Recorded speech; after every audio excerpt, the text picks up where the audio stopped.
At 21 years old, Dan Rocovits graduated from college with a degree in chemistry. He left the US and came to Vietnam for the first time the same year, 1966. Here, the young American graduate witnessed the realities of the battlefront in a war that he had abandonedly fought against since his days at university. Dan decided he would not return to the US. From Vietnam, he headed straight for Taiwan, where he would stay the next 20 years.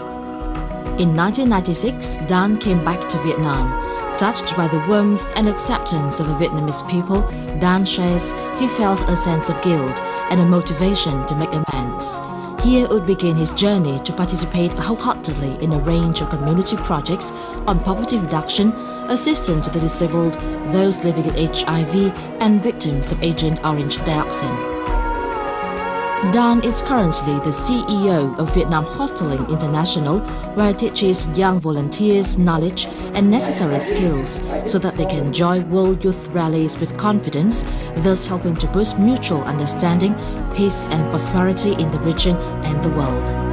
Dan says he loves living in Vietnam, not only to help the country, though with just little things, but also to enjoy a peaceful life beside friendly, lovely people.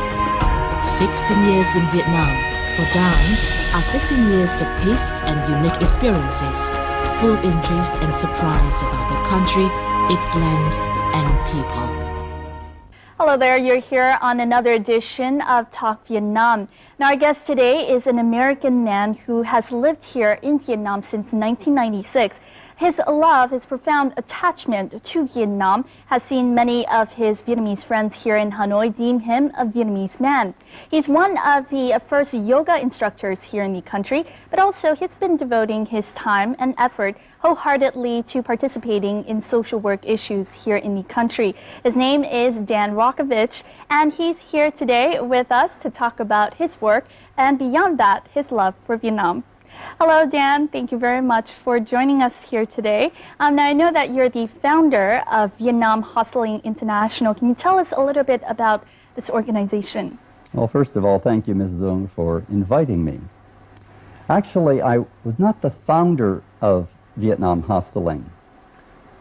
Denis Bisonnet, a French-Canadian lecturer at the Open University Tourism Department, founded and invited me to be on the founding board of directors.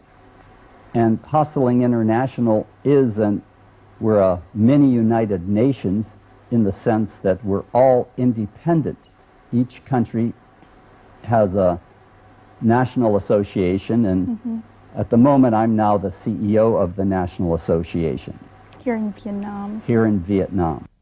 The youth are the future of Vietnam, and they're so dynamic. They just need opportunity to go out and meet countries in particularly the Asia-Pacific area.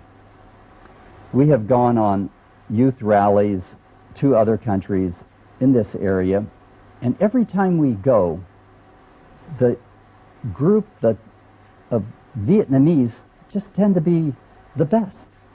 They're enthusiastic, they're friendly, they connect well with people, and that's what kind of keeps me motivated. Hosteling's been around for 100 years. How about for Vietnam? For Vietnam, 5. We are the youngest right now in the chain. We just became a national association last year. How successful do you think it has been in the past? I mean, how many hostels are there here in Vietnam, and how successful has the organization been? Well, measuring success, I would say the biggest success is that we have gone through the various stages of, you know, you're an associate member first, and then you keep moving up to a national association. But we did this all totally with volunteer help. Wow. But now for the youth of VHI, as well as the whole operation, many of the meetings, plans for upcoming youth rallies are all held at Dan's home. So let's have a look at one of those meetings in the following. Trinh here is a new member of VHI, and today she has come to Dan's home, VHI head office, to prepare for an upcoming youth rally. Trinh is among 7 Vietnamese youths who will travel to Seoul for the 2011 Hosteling International World Youth Rally with some 200 other international youths. VHI has so far arranged for its members to join 7 World Youth Rallies, but for Trinh, this will be her first experience. Dan is here to assist in planning the trip and sort out any travel duties the youths might have. Mình cảm giác là anh Dan chính là một người Việt Nam thật sự. Anh rất là cởi mở, chân thành, nhiệt tình, không những là người anh, người thầy, và đôi lúc mình cảm giác cũng là người cha của bọn mình nữa. Anh ấy không những là người có tâm lý, rất hiểu được tâm lý của giới trẻ, và thứ hai anh ấy chia sẻ những cái hiểu biết của anh ấy đối với bọn mình. Nên thật sự là mình là một người đam mê về hoạt động tình nguyện. Khi mình gặp anh Dan ấy, mình có cảm giác là mình có một niềm đam mê chung với cả anh Dan, nên mình muốn theo anh ấy tham gia cái chương trình hoạt động của Việt Nam 200. Besides offering assistance to travelers coming to the country with info on eco-tourism and low-budget interactive travel, VHI focuses its activities on such youth rallies. The rallies are exchanges that epitomize learning by encountering new cultures, people and lifestyles. Đấy là mục đích lớn nhất của tổ chức này, tức là mọi người được đi và được tìm hiểu và để hiểu lẫn về nhau và để xóa bớt thù hằn giữa các dân tộc, cũng như là để nâng cao hiểu biết thì sẽ yêu quý nhau nhiều hơn, và mục đích cuối cùng đó là hòa bình. Dan says he finds Vietnamese youth so intelligent and dynamic. He believes that helping those youths make friends with international peers via joining World Youth Rallies is his own best way to help Vietnam reach out to the world.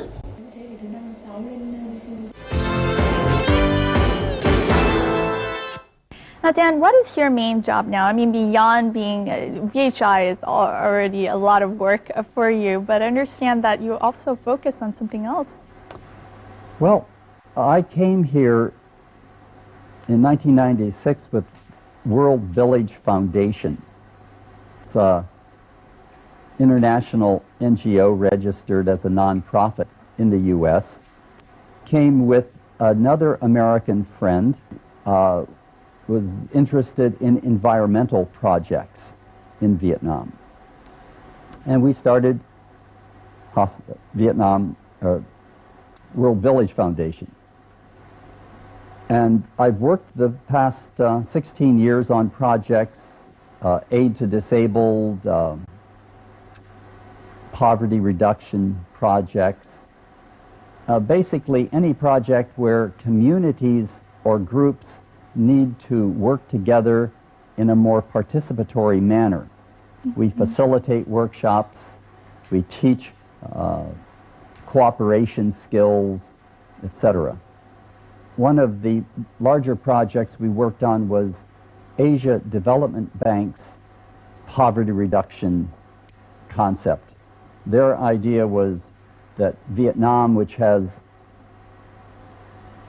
one of the greatest fresh water resources in the world, that 95% of all of the agriculture in Vietnam is irrigation fed. In other words, you're not waiting for it to rain, you can channel the water right into your paddy field. And they figured that, according to statistics, the poorest of the poor are farmers, and the poorest of the poor farmers are at the end of the irrigation canal. Exactly. Or somehow have irrigation problems. So they bring in outside facilitators to go into communities and do community consultation to help them use monies which are available to those communities. We help them organize their meetings. Then they have to take the information and write proposals. And those proposals would say, you know, how much money would be spent for this aspect, and how many people, families, under the poverty line would profit from that project. And they don't necessarily know how to write those. So we either do it or train people, train Vietnamese to go in and help them write the proposals so they can get the funding and solve their problems. Exactly.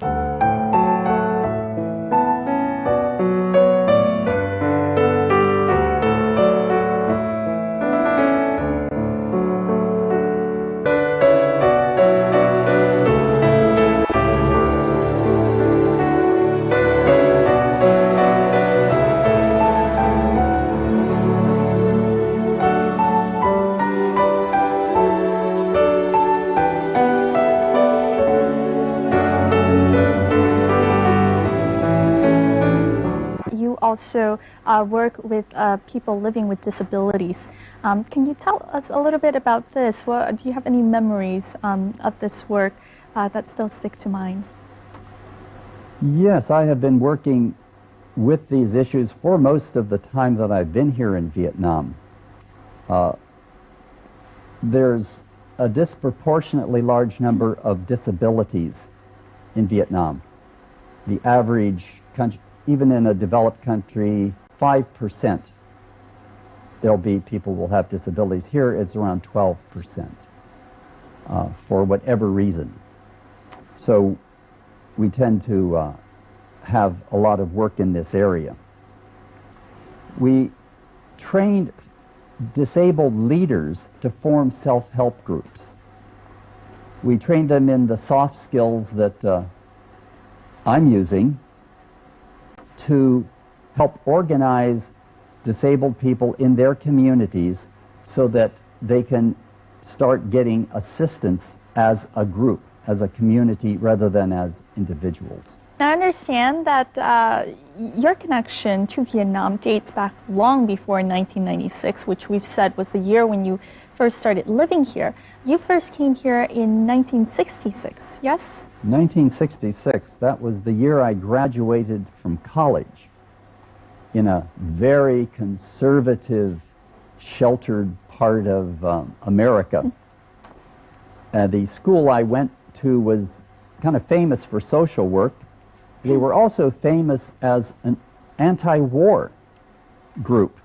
When I graduated, like any 21-year-old, I wanted to see the world, you know, and I figured, well, you know, join a voluntary agency. I joined this group called International Voluntary Services. And they had projects around the world, but very large projects in Vietnam. I worked with 2 Vietnamese teachers, and we would form these lessons, and then we'd go around to the various districts, and the district teachers would gather. work. So I'd help set them up, then my 2 Vietnamese colleagues would do the teaching. I was a facilitator. Okay. And I was really impressed that, you know, we went out into districts. I was an American in a country where Americans were carrying guns. And yet, no one ever tried to harm me. I mean, I was a teacher, and they sensed the difference between a teacher and a soldier. Really quite a sophisticated culture. Mm-hmm. And I liked the food. The food was never a problem. I loved the food. Now, after you left, after 2.5 years, you mentioned, you didn't go back to the United States. No, I was part of this anti-war movement, which was really quite large in America. There was probably 50 million Americans that were very displeased with our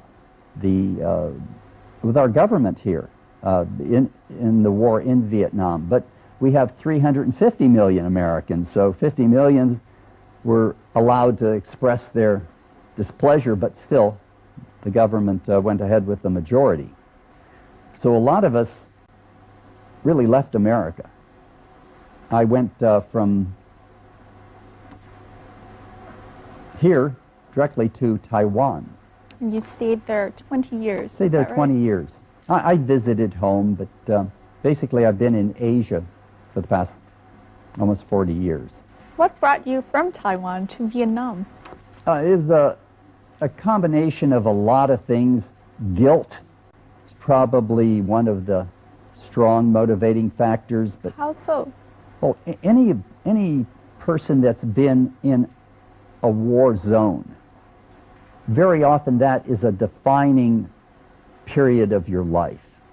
It's so riveting, the experience, that you have to kind of have trouble sorting it out, particularly if you're young. And I was pretty young, at least young emotionally, when I was here. So I came back to kind of understand myself better. I mean, I didn't come back here with, oh, I'm going to help Vietnam. Vietnam does not need my help. Why? I mean, Vietnamese are some of the most intelligent people I've ever met. And your country's amazingly rich in natural resource. You got smart people. I mean, Vietnam's doing fine. So there was kind of a sense of guilt coming back here to Vietnam. Yeah, I would say when I first started coming back, I apologized. I mean, everybody you run into, somebody lost some family member or somebody. And I would apologize. And they would say, no, no, no, no, Dan. You don't need to apologize. It's not you. You know, you were one of the little guys. You're one of the little guys like us.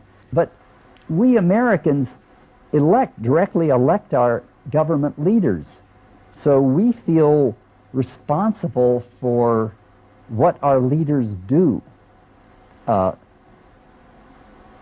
It's a bit of a different feeling that even though I never carried a gun, never killed anybody, I still feel like I should do something, or I felt like I should have done more to stop the war. There was always that feeling, and that brought me back.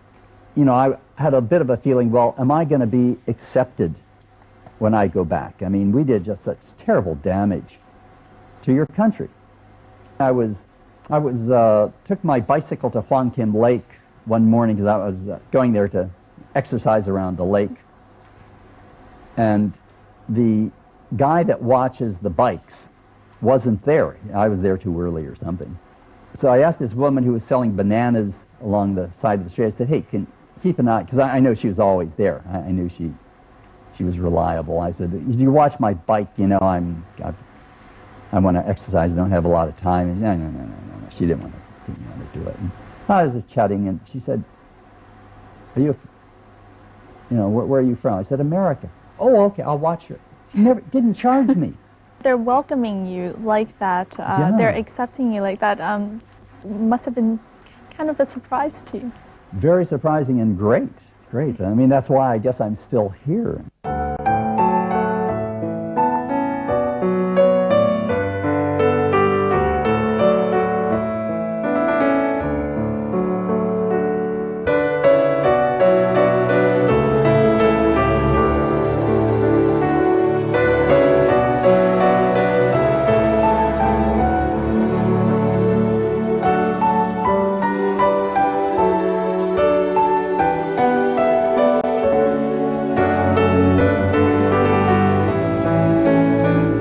Being here for the past 16 years, I understand that you've also had an opportunity to get your brother David Rocovits to come. Could you tell us a little bit about him and how you have kind of helped him in kind of being a family facilitator for him with Vietnam?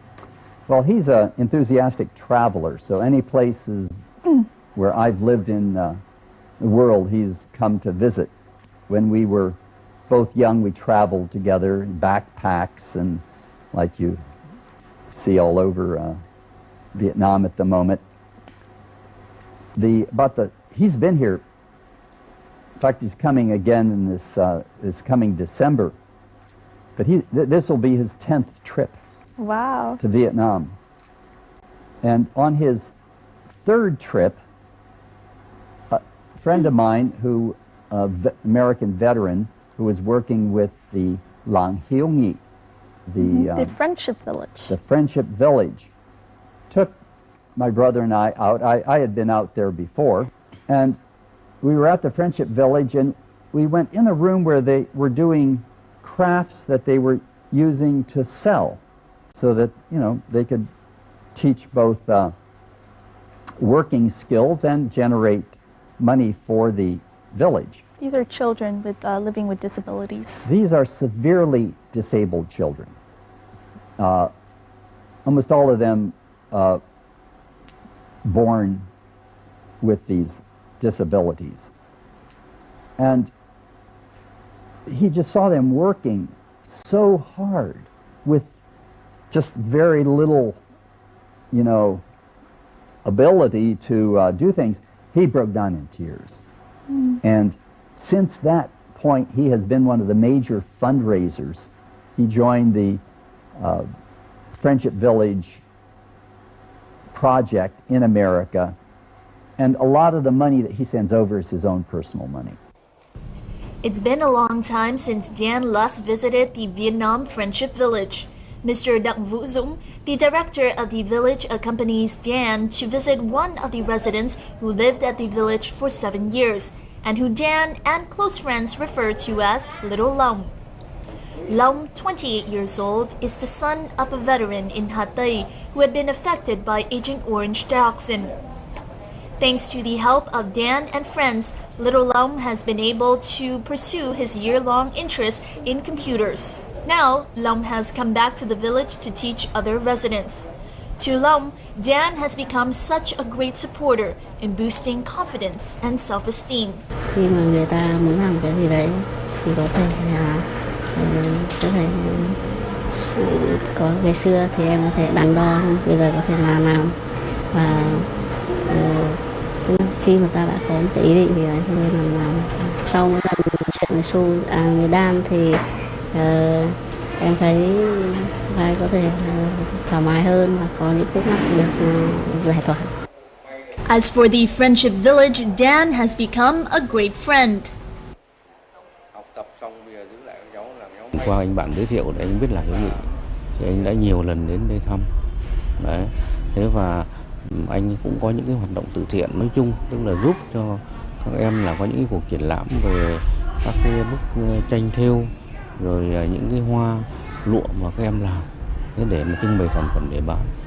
Thế và cũng có lần thì anh cũng đã đưa một số cái họa sĩ nước ngoài đến để giúp cho các em là biết học tập cách vẽ. The Friendship Village is also a place of unforgettable memories for Dan and his brother, David. Coming to the village for the first time with Dan, David had broken down in tears, touched by the resilience of the disabled children. My brother doesn't cry much. He's a kind of a stoic American type, and it really brought us closer together than we had ever been in our life. So I thank the Friendship Village for that moment. Dan says that he would join his brother David when he returns to the Vietnam Friendship Village this December for his 10th visit to Vietnam.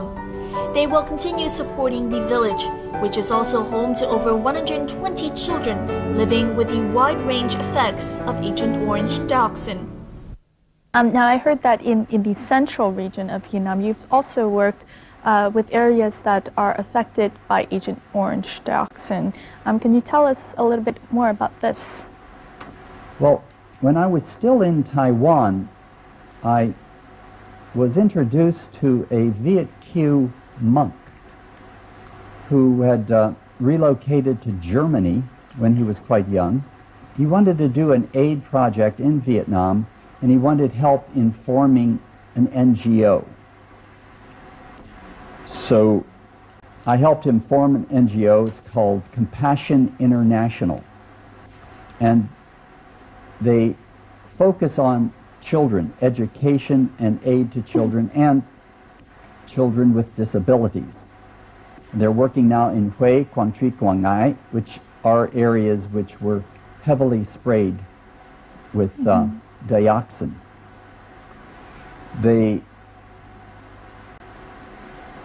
They finance corrective operations for children. Very often their limbs can be straightened with corrective surgery. They work on education projects because they feel that long-term education is the way to improve Vietnam for the next 100 years. Agent Orange dioxin is a big subject here in Vietnam in terms of Vietnam's relations with the United States. Right. Did you feel any sense of connection there when you were working on those projects? Well, I would like to get rid of the concept of Agent Orange and just talk about severely handicapped children. I have the solution. All I need is about $750 million. And what we do is we build schools in the poorest of the poor areas of Vietnam. Vietnamese really know how to use a school. There's an organization called Vietnam Children's Fund that builds schools. They've built about 43 schools so far in 40 provinces. Their goal is to put one in each province. And they're doing like 5 or 6 schools a year. How about let's do 250 schools a year? It's just a question of funding. The system for building the schools where the community actually builds the school, so they get paid for building the school. They take care of those schools. Those are community centers. The schools are built so well, they're guaranteed for 50 years. Wow. So if we're not building 5 a year, 250 a year, you know, $750 million is about the cost of a stealth bomber. You know, we owe it. You know, so anyone out there, if you've got that money, we'll spend it well. We need schools here.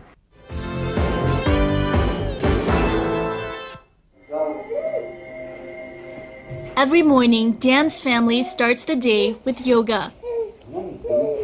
Sunny, Dan and Hung's 7-month-old baby girl, joins in the action as well.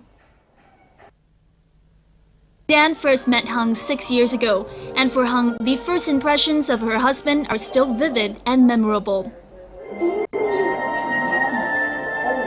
Khi mà nhìn thấy cái công việc của Dan làm ấy, thì mình đã rất cảm động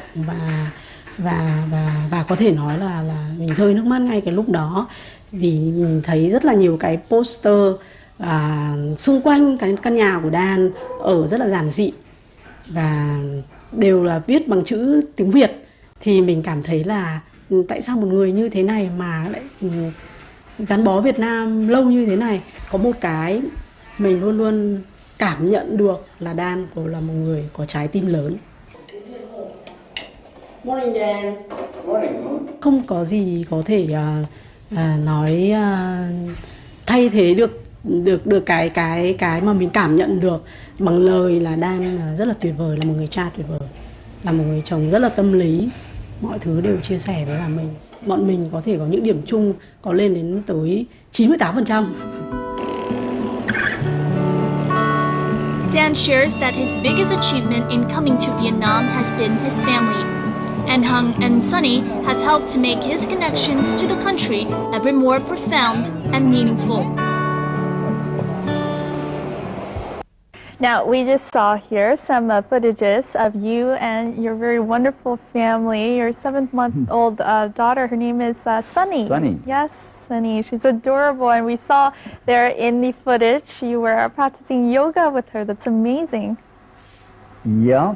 And she's been practicing since birth. Wow. Hung,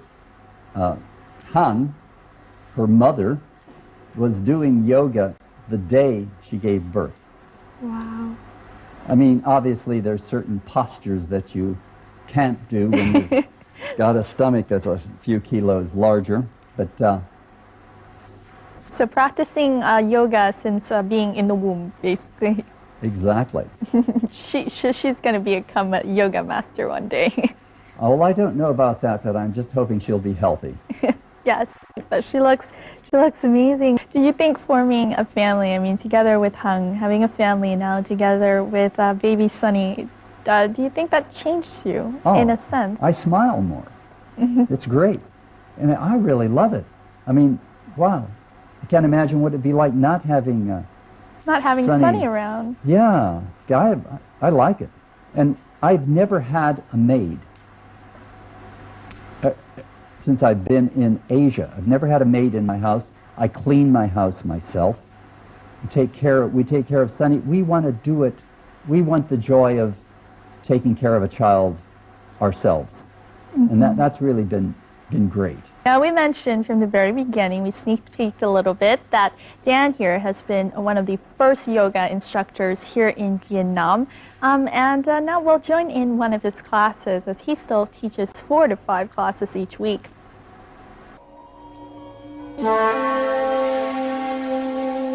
Dan offers his home as the learning abode for anyone who would like to take up yoga and find stress relief. Yoga thì thật ra nó cũng rất là tốt cho tất cả mọi người, từ già đến trẻ và trẻ con.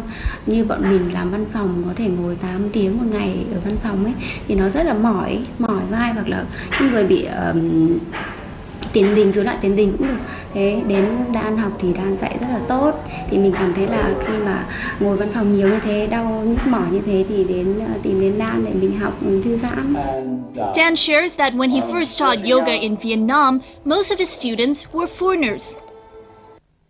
With yoga becoming increasingly popular after 16 years, his students are all now Vietnamese, many of whom are his close friends. Huyên here is one such friend. Với anh Dan thì sau một ngày làm việc mệt mỏi, mình đến, mình vẫn cảm thấy mình có đủ khả năng để mình tập, bởi vì buổi học nó trôi đi rất là nhẹ nhàng, mà mình trở về với gia đình mình lại vui vẻ như là bắt đầu một ngày làm việc mới. Thì anh rất là tận tâm. Đấy, và mình nghĩ là với cái tấm lòng như vậy thì chắc là anh cũng đi làm từ thiện và giúp đỡ mọi người thì rất là đúng với cả cái, vừa là với triết lý yoga vừa là đúng con người thật của Dan. Hoping to share his lifelong passion of yoga to his Vietnamese friends, Dan's class has become a well-loved spot for all those searching for relaxation and peace of mind. Now, with yoga, how long have you been practicing and how long have you been teaching? Oh, I've been practicing over 40 years. Wow. It's a habit. It's a lifetime kind of habit. And I've been teaching for about 30 years. 30 years, and we saw, I mean, you practice yoga every day with the family. And what do you think keeps you sticking with yoga for so long? Well, yoga fits certain personalities. Some people like movement. They're moving people, you know, they get up, they walk. They'll walk up steps rather than taking elevators. I'm that kind of a person. I like moving. And the work I've been doing my whole life is, a lot of it is mental work. It's changing, it's adapting, it's new things every day. I need to rest mentally. And yoga is slow and boring. A form of stress relief. Yeah, for some people who have rather boring jobs, I think yoga would not fit.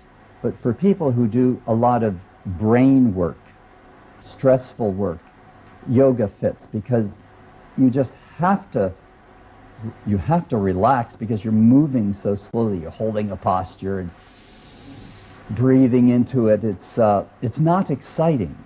My job is exciting. My work is exciting. Travel's exciting. That's enough of excitement. I need something to balance it, and it fits my lifestyle.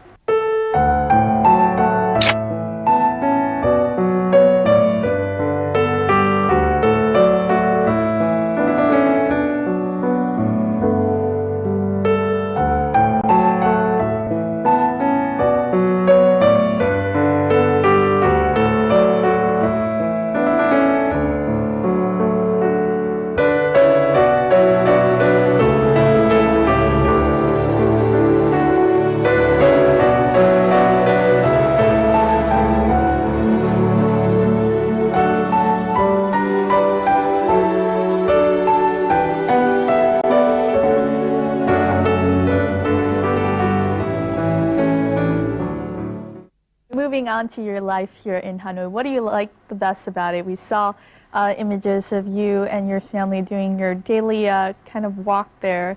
alongside the Red River. What else do you like about life here in Hanoi? What has kept you here for the past 16 years? People. People, that's an easy answer. We have some great friends.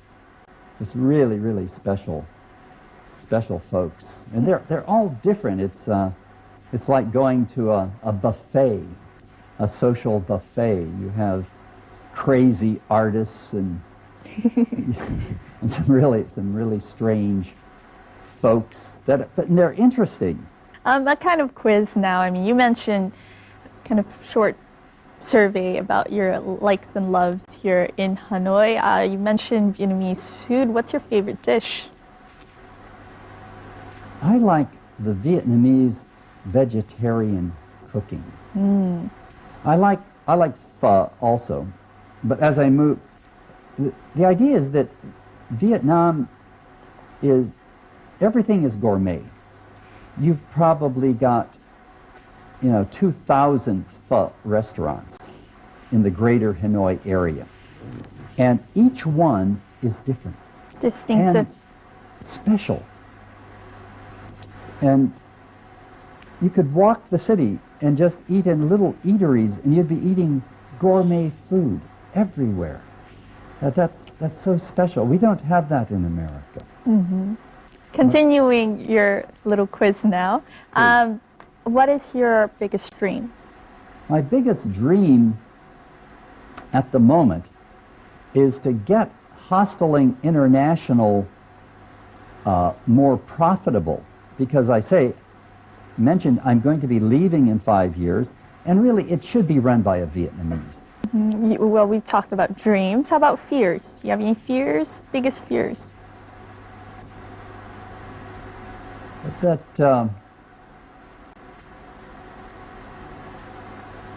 My biggest fear is that I lose inspiration. As I say, I'm a project junkie, and that's what kind of keeps me energized, gets me out of bed in the morning. My projects, the next project and the next project. The thought of someday I get up and say, I don't want to do anything anymore. I've lost inspiration. Yep. That's my big fear in life. 16 years of living here in Vietnam. What is the thing that makes you most satisfied, the thing that you are most happy about throughout your time here? Well, I'm happy that I've somehow come and resolved the devils in my head that any veteran carries with him or her. So that problem solved. And of course having a family now is great.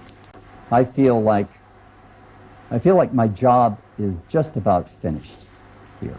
But I will be coming back even though I go to the US because I'm connected here.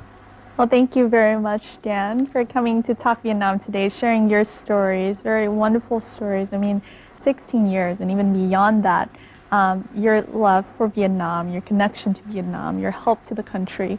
Even though you say that Vietnam needs no help, I think you've done tremendous work here in the country. And I hope that you and your family will always consider this place your second home, your home. Oh, absolutely, definitely. Thank you for inviting me. Thank you.